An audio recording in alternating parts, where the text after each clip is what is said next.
Do you imagine trying to memorize that and then like getting it kicked back a week later and you're like, it's gonna slip out of my brain. Yeah. Memory doesn't really work like that, but it feels like it works like that. All right. If you'll join me, let's open in prayer.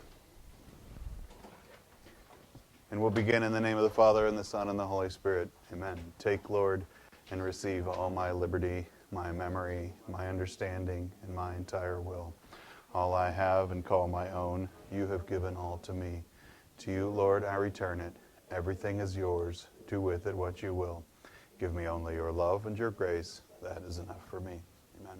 In the Father, Son, and the Holy Spirit. Amen. We have 2 objectives today. By the end of class today, you should be able to do these 2 things. If by the end of class you cannot do these 2 things, then I have failed you as a teacher. I'll do my best. Please do your best. Would somebody like to read number 12, please? Thank you. Identify the visions of freedom the former slaves and slaveholders pursue when the slaves out. Yes, so in our last class, the South surrendered at Appomattox Courthouse. A few days later, Lincoln was shot. And so the question for how the South would be brought in, what the condition is of slaves and slaveholders, is a discussion of competing visions. And would somebody like to read number 13, please? Thank you, Jack. Describe the sources, goals, and compelling visions for Reconstruction. Yes, we're going to talk about kind of what the goal was of the Reconstruction period in the years after the war, and how that would be carried out. Today is a very Dr. Phonery kind of day. I mean, the chapter is called "What is Freedom?" It's we get some high phoner today, in the nature of liberty and freedom. But I think it's a pretty good one. Who's this guy in the picture? Andrew Johnson. That's right. One of the presidents, Johnson. He takes over the presidency upon the death of Abraham Lincoln. Johnson's an interesting guy.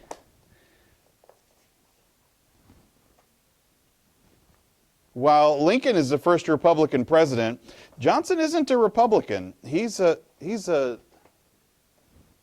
Democrat who is appointed to be, he's not appointed, he wins election.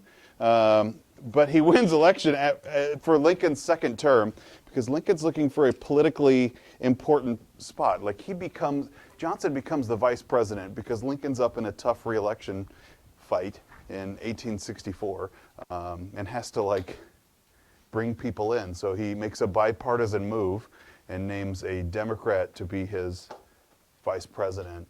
And a Democrat from Tennessee, which was a state that actually seceded and was one of the first ones to fall and come back into the Union. And Johnson was kind of a central moderating figure that tried to bring Tennessee back in. And Lincoln wanted to reach out and bring those people into the presidency. So that's how Johnson gets named vice president and how ultimately he becomes president. Johnson and Lincoln were not the same person. They had very different opinions on the way that government should be handled, on the way that the South should be handled. I mean, Johnson's a Southerner, right? Like he just looks at the whole situation a little differently and complicates Reconstruction. It doesn't go well with my clicker in my coat that I just took off. Okay, so let's begin in Roman numeral number, 12, right? Okay, so we'll begin with a discussion. Again, it's a very phonery topic, the meaning of freedom. And let's start with what freedom meant to African Americans. So African Americans, their understanding of freedom is unsurprisingly shaped by their experience as slaves. And in the years after the Civil War, they really enjoyed the opportunity to go demonstrate their liberation from the regulations, right? Like all the stuff that was just all the, part of being black in the South or slave in the South, associated with slavery. So a lot of them moved to southern cities and towns because it seemed like cities had more freedoms and more opportunities. Now, white planter families had big changes there also. Most planters thought that black freedom was as narrow as possible. Like, oh, they're no longer slaves; they are free to work, but not really like broad sense of freedom in the ways that we think of enjoying our liberties. Subpoint B. The main fight, I think, at least the early main fight, was over the question of voting, and the right to vote became central to how people thought about their equality. If African Americans were denied suffrage, and remember, suffrage means the right to vote, it is not about suffering. Being denied suffrage, if a person doesn't have the right to vote, then they're always understood to be inferior. So, in the United States today, you get the right to vote at 18, so people who are not 18 are clearly inferior to voters that are of age, right? Now, you may not feel like that. You might feel like, you know what, I make good decisions. And perhaps you do. But think of your friends. And I don't know. Of course, they're right now thinking of you, saying, I don't know. Subpoint C. Before I move on this one, I want to say that to demonstrate patriotism, a lot of black people in the South began organizing 4th of July celebrations. And here, African Americans switched their positions from being against 4th of July, like Frederick Douglass has this famous line, that what is to the American slave your 4th of July? It's a day that reveals to him that he does not have freedom while white people do. And then, after the Civil War, you see this this switch to demonstrate patriotism, to show that they are not slaves anymore. Black people start celebrating the 4th of July. And it causes white Southerners to switch their positions as well. To go from you demonstrate your freedom on 4th of July to demonstrate the shame of it, and white people started protesting the 4th of July as a result. Subpoint C. Former slave ideas of freedom were directly related to what it meant to have and own land.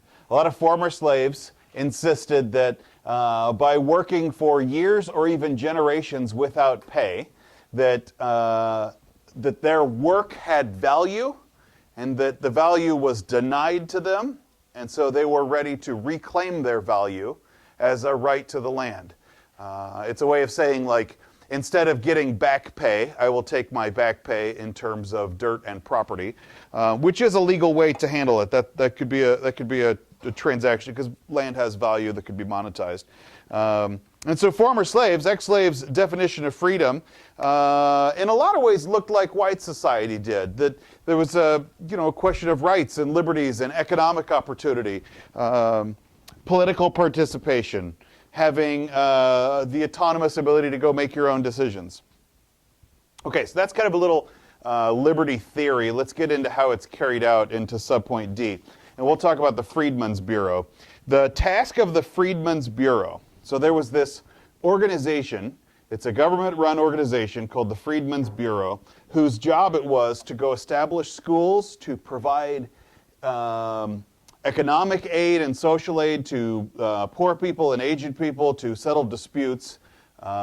And all of it is to manage the lives of former slaves, to ease the transition into free life as much as possible. Now, that's a huge task. The Freedmen's Bureau has absolutely an enormous task, and it's complicated because, like so many government agencies with huge tasks, it was woefully understaffed and cartoonishly understaffed at 1,000 agents to go make this happen. However, their accomplishments were pretty notable, and the Freedmen's Bureau walks away with some real successes, notably in education and access to health care. And at its peak, there was about 3,000 American schools which were reporting to the Bureau, which is a pretty huge amount of educational access to people that had been denied it by force of law for generations before then. Subpoint E. But the question of land ownership did not happen, I think, to anyone's satisfaction. Andrew Johnson as the president, said, okay, all of the land that had been seized from Confederate rebels should be returned to its former landowners. We should just give the land back. Because the former slaves who said that they had had a material interest in the land from working on it their own lives or through generationally, like the rights of inheritance, they thought that they had earned some ownership of the property also.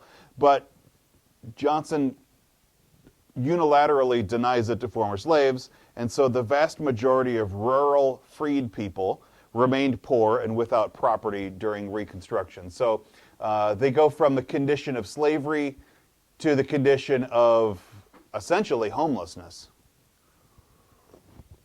And so find themselves working on white-owned plantations and in a lack of opportunity oftentimes for their former owners. And I think we say that that is awkward. And so the economic result that comes out is known as sharecropping. You're probably familiar with this term, sharecropping. And it dominates the cotton-producing South as well as the tobacco belt to the South. And it's initially as a compromise between black people's desire for land and planters' desire for labor. And so the result comes into sharecropping. And so sharecropping is the idea that the landowner owns the land and buys the supplies, but the laborers, the farmers that are working there, they don't own the land, but they're just working at the farm. Their labor isn't directly paid, so they don't like earn a wage, but they earn the profits of the sale of the crops. So that's, from a business arrangement, this could work well. From a life on the ground arrangement, this could be a real cash flow problem, that you're living a large period of your life farming it, but until it goes to market, you don't have anything to show for it. So, that's preferable to being a slave, but it's still a pretty tough way to live life. Now, for white farmers, the aftermath of the war was also tricky there also. Because you've got this cash flow problem, that you're trying to make money, trying to share, like you have to share the profits now, that there was an economic, like a stopgap that shows up from seed companies called the crop liens. And you say, okay, if I got to go buy all of this cotton seed, or if I got to buy all this tobacco seed, or the fertilizer, or the, whatever else comes into growing crops, the seed companies or the farm implement companies, whatever it is, they will sell the seed or the tractors or the fertilizer to the farms.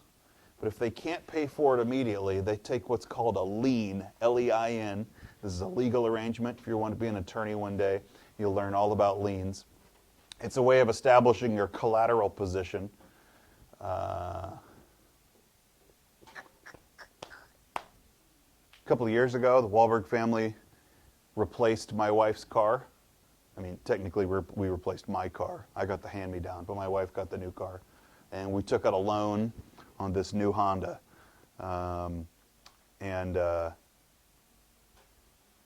5-year agreement to go pay for that car over 5 years. And if I sell the car before the 5 years is up, then we own Honda Motor Credit, or whoever the creditor was, the balance of the loan. To make sure that we don't just walk away from the loan, Honda puts a lien on the car, which means that they own a title position on it. It's not entirely my car. It also belongs to Honda Motor Credit. So a lien is like a way of saying we're borrowing against the value of an item. In this case, the crops here. The seed companies say, if you're going to go sell these crops, then we have some right to the proceeds for it. It's a legal arrangement. It's called a lien. So a crop lien system develops, which uses parts of a farmer's crop as collateral for loans from merchants for suppliers. So white farmers increased cotton cultivation, which they feel like they have to because it's being used as a, they have to go borrow against it to go buy their seed, but then share the profits of it. So white farmers say, okay, well, let's just go plant more cotton. So they do that, and they flood the market with overproduction. Supply and demand works like suddenly supply increases, demand doesn't substantially change, and the price of cotton falls, and then suddenly farmers are unable to pay back their loans. Both black farmers and white farmers found themselves caught up in either mess, and sometimes both, sharecropping and crop lien systems. And agriculture as a business takes a real hit, particularly in the South, which is the South's only thing they do for income. It's all of us, like, the South really economically takes a huge hit. Roman numeral number 13. Let us talk about Andrew Johnson. Widely accepted as one of America's worst presidents. This slide says that Johnson is perhaps the most overtly racist U.S. president. I'm going to reserve that for Woodrow Wilson, I think, who also gets my vote for worst president in American history. But Andrew Johnson identified himself as the champion of the honest yeoman. He says he was there for the honest little guy and a foe of large planters. But he's no Lincoln. He's no Lincoln. And he doesn't really have the sense of the public that Lincoln does. Andrew Johnson's plan for Reconstruction included just pardoning the white Southern elite. He said, okay, you participated in the Confederacy, you participated in the secession, but we want to issue a pardon for that, and let's allow new state governments to go have larger hands in managing local affairs. Okay, so we're trying to bring states back into America, and to do so, Johnson is saying he's working for the little guy, but in practice, he's let, the huge landowning elites, which dominate a large part of the South, basically just get easy forgiven and come back in. And so, at first, Northerners would say, okay, well, let's hear him out. This was Lincoln's guy. Let's see where this goes, if this is what it takes to rebuild the Union. But when the South comes back in and they've got this like righteous indignation, and it's very clear that they're not ready to go play as America again, the Republicans in the North say, like, all right, Johnson, this is a terrible plan for Reconstruction. Few groups of rebels in American history have been treated more leniently than defeated Confederates have. It's hard to imagine that people could secede from an entire country, like actual material treason, and be treated as gently as they were in the years after the Civil War into Reconstruction.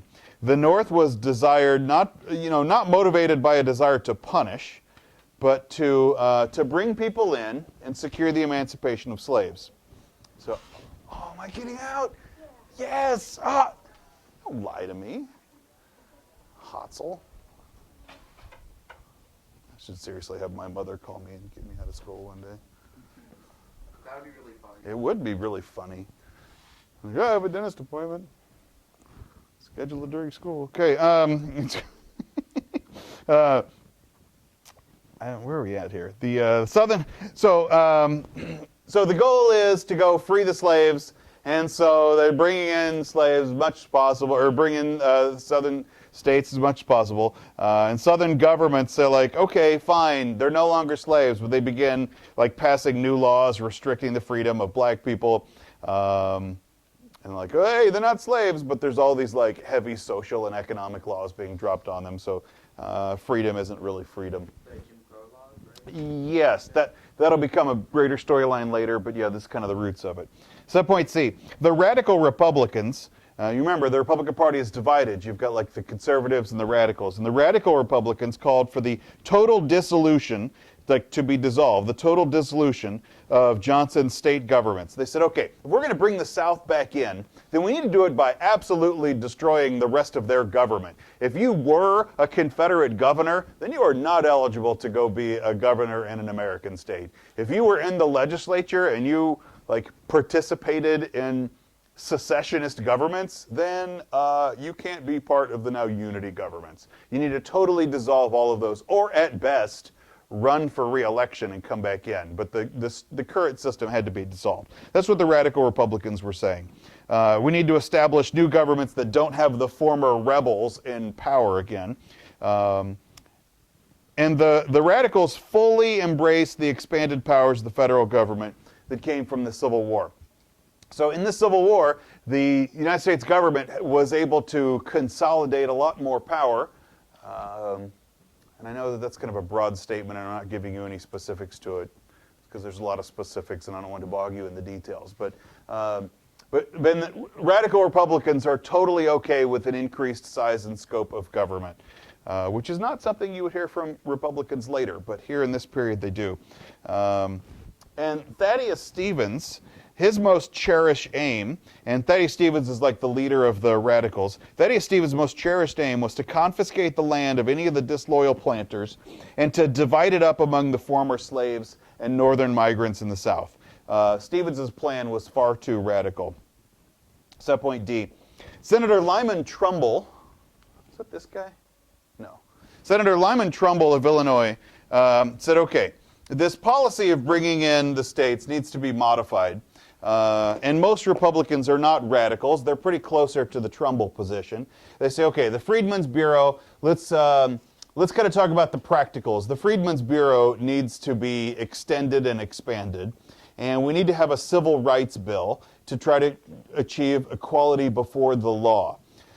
Johnson vetoed both of those bills. Johnson was not interested in dealing with the moderates, or really the radical, I mean, obviously the radicals, but really the moderates. Johnson isn't interested in dealing with the Republicans at all. He vetoed both bills, arguing it centralized power in the national government and deprived the states the ability to regulate themselves, and he says that both of them just produce reverse discrimination. Congress passed the Civil Rights Bill over his veto and extended the Freedmen's Bureau. Okay, just as a note on this one, Congress has the constitutional ability to overturn a presidential veto. It very rarely happens. One, because it's a high bar. And two, when Congress overturns a presidential veto, it is very much like an in-your-face to the president. It's a power move as well as a legislative move. And when it happens, you need to have immediately a clue that, like, the poop is going to hit the fan on this one. Right? So Congress introduces a bill that says we want to normalize black life in the South with the Freedmen's Bureau and establish civil rights. Johnson's like, no, we're not going to do that. One, it's too much government, and two, it discriminates against white people. And Johnson vetoes both bills. Congress passes the Civil Rights Bill over his veto anyway, right? So like saying, no, African Americans are going to get rights in the South, and just because Johnson's racist doesn't mean that, like, we're going to stop that. So it comes into subpoint E. Yes? Do you know when the last time that Congress passed a bill over the president? I don't know. I don't think they haven't done You've got your computer. Look it up. But, yeah. Veto override. That's what you'll look up. The last veto override. Okay, the 14th Amendment. So the 14th Amendment to the Constitution. We passed the 13th Amendment last class. What was the 13th Amendment? Right, ended slavery. Good. So the 14th Amendment. I would argue that the 14th Amendment is among the most important amendments in the entire Constitution. If I have to put them in order, I put the First Amendment as the most important amendment, and then I put the 14th Amendment probably as the second most important. The 14th Amendment says that citizenship for all persons born in the United States. So it says if you're born here, you're a citizen from here. Its initial premise is about ending slavery and saying that, like, these aren't like foreigners in our land. No, they're actual citizens. They were born here. They've lived their lives here. So that's the first piece on it. And it protects the rights of all Americans. Now, one of the limits is that it doesn't provide for black suffrage. It doesn't let African Americans vote. But it does extend citizenship. Yes? So, if the 14th Amendment says that no one in the United States should be a citizen, Mm-hmm. why are people that are born in the United States now being kept back? I don't know. There's no back to be sent to. They're U.S. citizens. Yeah. If there's a Canadian visiting in the United States during her 9 month of pregnancy and she goes into labor in Minnesota, but that's a Canadian family, boom, the baby's an American citizen. 14th Amendment. They were born here. They're citizens here. Yes, Matthew? So the last time it was, veto was overridden was in Obama's presidency, where he vetoed a bill that would allow 9/11 victim families to sue Saudi Arabia Okay. for damages. Okay. So he vetoed that, and then Congress overrode it. Okay. So the 14th Amendment does a lot of other things. So it also prevents citizenship by being taken away by future laws. Like it secures a permanent citizenship. We can't just de-citizenize African Americans later. There's a constitutional, that's not a word, there's a constitutional amendment protecting their citizenship. It also says, there's a couple other pieces on here, that the state could not take a person's life, liberty, or process without property without due process of law. So the due process clause protects against like the government coming and just like seizing assets from people. But here's the one that remains so relevant today, that every person is entitled to equal protection of the laws, that every person gets the laws applied to them equally. If we decide that left-handed short people are clearly less important to America, we can't discriminate against left-handed short people legally. I mean, we can choose not to talk to them. We can say like, oh, yes, I'm not inviting you to my Christmas party. But you can't just lock them up in jail or deny them like, I don't know, other kinds of legal access, right? Yes. Does it only apply to American citizens or to anybody in the United States? Every person is entitled to equal protection of the laws. Yeah. The Constitution very rarely, very, very rarely limits rights to citizens. They almost always entitle it to the people. Yeah. Where are we at here? Subpoint F. Andrew Johnson campaigned against the 14th Amendment. Andrew Johnson says, no, the 14th Amendment, extending all these black people citizenship, equal protection, saying that we can't just like legally discriminate against African Americans, Jim Crow laws, whatever. He was against that. He thought that was important. So, and particularly in 1866, the midterm elections, Johnson isn't up for election, but Congress is. And he opposes the 14th Amendment. And all the southern states, except for Tennessee, refused to ratify it. Again, Tennessee is an interesting position because it did secede, but it was one of the first ones captured back. Ironically, it's where Johnson's from, and he opposes the amendment, but Tennessee adopts the amendment as the only southern state to do so. In March of 1867, even though Johnson had vetoed the Reconstruction Act, in March of 1867, Congress adopted it over his veto. The Reconstruction Act began the radical phase of Reconstruction, which lasted until 1877. So we've got our first phase of Reconstruction, which is Johnson-era Reconstruction. And Johnson-era Reconstruction is like states admitted easily and whites treated leniently. Leniently. That's probably not how you spell that.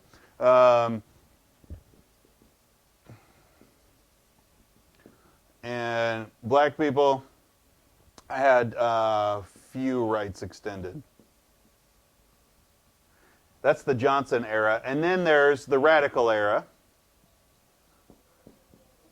which basically says that Johnson he's mismanaging the way that Reconstruction's happening and the radical Republicans take over. And during the radical era of Reconstruction, we start saying that the South isn't going to be admitted easily. We're going to readmit states through 5 military districts.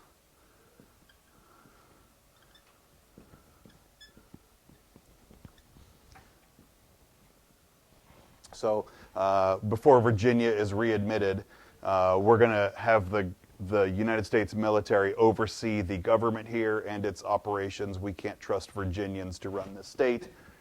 Military District number 2, South Carolina, North Carolina, 3, 4, 5.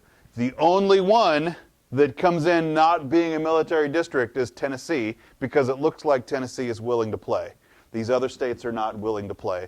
And so they're going to be run as like, the Army is going to run your state for you for a while, because it doesn't look like your state can be trusted to run it on its own. So they're dividing the state into 5 military districts, and then new state governments. So you're replacing all of the secessionist governments with new representatives. They're not ending democracy. They're just firing all the ones that tried to quit the country earlier to do so. So these are pretty radical pieces. I mean, these are like, we don't trust your government. Here, there's some implication of trust. During the Johnson era, we're going to fold these states back in. During the radical era, it's like, we're going to cautiously consider their readmission. To demonstrate, okay, this next part is a little tricky, and the best way I can explain it, and I'll be honest, this is not really a satisfactory explanation, even on my end. And it has to do with Johnson's impeachment. Andrew Johnson is our first president to be impeached in office. Now, impeachment does not mean removal. There's 2 stages of firing a president. Stage 1 is impeachment, which means that it's like, if you're familiar with court procedures, it's like the hearings. It says, is there enough evidence to move forward? To impeach means to point out a flaw.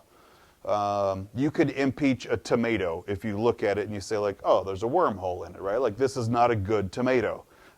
It doesn't mean that you throw the tomato out. You might just cut out the hole and keep making salsa, right? Like, an impeachment means to, like, point out the flaw in the item. So Johnson becomes the first president to be impeached, and the thing that gets him impeached is honestly kind of a trap. Congress sets a trap for him, and Johnson willfully jumps into it. When Johnson takes over the presidency, he inherits all of Lincoln's cabinet, all of Lincoln's government, and none of them like him. And it's very hard for Johnson to run the government. Now, Johnson's a pretty unlikable guy, so this makes sense to me. But he wants to go fire his cabinet to do so, right? He wants to replace them with Johnson men. The Senate says, no, your cabinet has been confirmed by the Senate. This is a lengthy process. And maybe you don't like them, but the United States government trusts these people in these positions, and you can't just fire them because you don't like them. Can't the president do that, though? Well, yes, until Congress passes a law called the Tenure of Office Act. And it happens during the Johnson presidency and is repealed shortly after the Johnson presidency. But it's basically about forcing Johnson to put up with the government, the Lincoln government.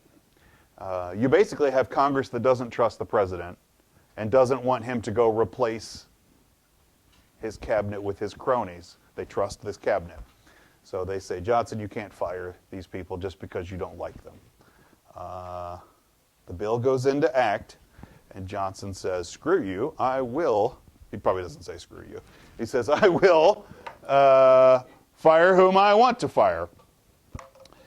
So Johnson removed the Secretary of War in 1868, which forced Johnson's impeachment. He was impeached by the United States House of Representatives. They found him to be unfit to serve as president, but that's not removal from office. After the House, it goes to the Senate, and the Senate runs the trial, which will convict him or acquit him. The framers knew that every now and then a person would be elected to the presidency and he or she would be a scoundrel. You got to trust the people to elect, but every now and then they're going to elect a bad one for whatever circumstance. And there has to be a way to remove them. The founders also knew that this is dangerous, that you can't just start removing leaders whenever you don't like them, right? Like, so it has to be slow and deliberate in a process that is tricky to handle. So both of the other branches are involved. Both houses of Congress are involved. So the House does the hearings. They do the impeachment hearings. If the House finds enough evidence to impeach, they hand it off to the Senate. The Senate does the trial. The Supreme Court, the Chief Justice of the Supreme Court, presides over the trial in the Senate. It involves the other branches. It's very slow. It's designed to work, but to work slowly and methodically and carefully, because you need to be able to remove a scoundrel, but you can't just do it because you're mad at them, right? Like, there has to be a real reason to. Yes? Is that the only role the judicial branch has? It is. It's not and that's because the Supreme Court is a constitutional body, not a criminal body. Yeah, that's their biggest role. The Chief Justice would do it because he's nonpartisan and would sit in the middle, right? Yeah. So in the Senate votes whether or not to convict Johnson and actually remove him from president. And Johnson survives the impeachment. He's impeached, but he's not removed from office, because impeachment does not mean removed from office. He's impeached, but not removed from office. The Senate nearly does, and if one senator flipped, then it could be a different story, but he retains office by one vote. Now, why did this happen? Well, it happens for a couple of reasons. One, some Republicans, even though they would be against Johnson, voted to keep Johnson because he promised not to interfere anymore with the Republican policies. This would have been March of 1868. It's an election year. Johnson is going to probably be gone anyway. They probably will not reelect him. And to remove him at this point, it's not nothing. He would still serve almost a year of office, but they kind of figured that they had quieted him enough into submission, basically, that they had done that. There's also a different kind of constitutional challenge, and I haven't really seen this explored very well. Johnson was the vice president become president, and there actually was not a new vice president. Today, if the vice president becomes president, they appoint a new vice. But that's only because the 25th Amendment has allowed it. There wasn't a 25th Amendment. There would have been a different constitutional crisis if you're removing Johnson, because there's kind of nobody left to take over. You would have run the country kind of without a president for about a year. And that would be hard. Doesn't the Secretary of State take over? No. Since the 25th Amendment, there is an order of succession. Well, Senate pro tem, and then Speaker of the House, and then Secretary of State. But 25th Amendment's 11 amendments away. There just wasn't anything. There wasn't a mechanism in the Constitution to do this. So I haven't really seen that explored very well in the histories of this, but I think that might have also influenced the way the Senate did not impeach Johnson. But basically, they also think that they can cow him into submission, and he'll just go along with whatever they want, which is pretty true. And in 1868, Johnson does not win again. I don't think Johnson ran in 68. But in 1868, Ulysses S. Grant becomes the president. And when Grant takes office, he helps bring in the 15th Amendment, which allows for black suffrage, allows African Americans to have the right to vote. Now, it says, the 15th Amendment says, the right of citizens of the United States to vote shall not be denied or abridged by the United States or any state based on the account of race, color, or previous condition of servitude. So boom, black people, if they're citizens, can vote. But it's got a lot of loopholes in it, because there's other ways you could deny a person a right to vote. You could say, for instance, by age. You could say that white people can vote at age 21, black people age at 25. Or you could deny the right to vote based on sex. I mean, they still do, right? Women don't have the right to vote at this point, but men have the right to vote. So we're allowing black people to vote, but not black women or white women to vote. You could deny the right to vote based on left-handedness, right? If you just say, like, Left-handed people shouldn't be trusted. You know what the word for left is in Latin? Sinister. I know, right? Look, it's true. Left-handed people are sinister. Nevertheless, the 15th Amendment, ratified by Congress, or approved by Congress in 1869, and goes into effect, I think, the next year. The laws and amendments of Reconstruction, in the big picture, reflected the intersection of two products of the Civil War life. In one sense, you have a newly empowered state citizenry who are enjoying equality before the law. In one sense, you have black people that have equality before the law and rights to vote and have equal conditions of servitude, and that slavery is outright abandoned. Before the Civil War, citizenship was closely linked to race. White people could be citizens and black people could not. You'll remember in 1790, during the George Washington era, naturalization, the ability to become a citizen, was expressly limited only to whites. You'll also remember the Dred Scott decision. This is interesting. I just found this out a couple months ago. This is an old slide. That's not Dred Scott. Is the picture you always see with Dred Scott. That's not Dred Scott. We don't have a picture of Dred Scott. It doesn't exist. That's like some other person in the story that, like, since the internet, when people Google Dred Scott, that's the picture that pops up. And in the last 20 years, people have just, oh, that's Dred Scott, because it was an early, like, Yahoo search that put it on there. And it's not. That's not Dred Scott. Okay. Sorry, that's distracting. But the Dred Scott decision of 1857 had denied black people United States citizenship. Now there were new amendments transforming the relationship between the federal government and the states. All right.